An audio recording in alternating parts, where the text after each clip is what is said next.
वसी और अरीज खेतों के दरमियान बसे परसुकून गांव में जिंदगी की हम आहंगी परवान चढ़ रही थी। बच्चे पुराने कुनवे के पास खुशी से खेलते थे और परिंदे आसमान पर रक्स करते थे।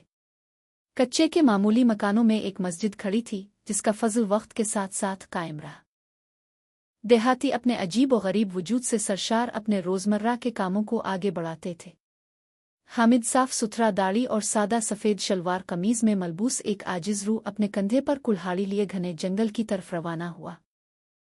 इसका सफ़र इसे एक परसुकून नदी के किनारे ले गया जहां सूरज की रोशनी पौधों के जरिए छान कर सुनहरी चमक देती थी। जैसे ही इसने अपनी कुल्हाड़ी को बामकसद इरादे से चलाया, इसकी गिरफ्त कमज़ोर पड़ गई और कुल्हाड़ी गहरे तेज दरिया में उड़ गई।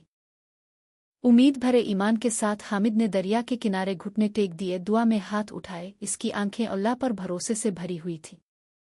अचानक एक ताबनाक रोशनी ने दरिया को रोशन कर दिया जब एक आसमानी फरिश्ता उतरा, सुनहरी चमक के साथ चमक रहा था।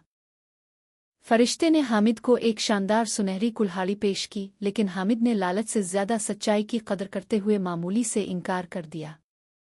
फरिश्ते ने फिर एक चमकती हुई चांदी की कुल्हाड़ी पेश की, सिर्फ हामिद की अटल ईमानदारी के साथ ज़वाल पजीर होने के लिए। आखिरकार फरिश्ते ने हामिद की पुरानी जंग आलूद लोहे की कुल्हाड़ी तैयार की, जो कि एक पुराने दोस्त के तौर पर पहना हुआ था लेकिन इससे वाकिफ था। हामिद की दयानतदारी से खुश होकर फरिश्ते ने इसे तीनों कुल्हाड़ियाँ यानी सोना, चांदी और लोहा अता किया।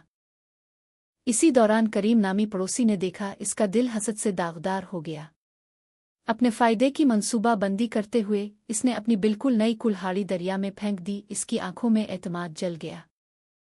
फरिश्ता एक बार फिर नमूदार हुआ, अब एक सख्त शक्ल के साथ एक सुनहरी कुल्हाड़ी पेश कर रहा है। लालच में अंधा होकर करीम ने बेताबी से इस पर दावा किया।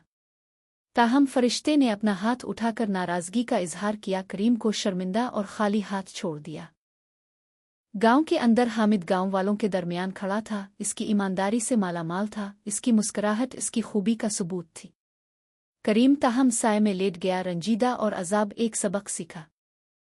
हुआ की सरगोशियों और गांव की परसुकून गुड़गुड़ाहट के दरमियान ईमानदारी के इनामात और लालच के जवाल की कहानी ढलती रही। ये कहानी खुद वक्त की तरह पुरानी है।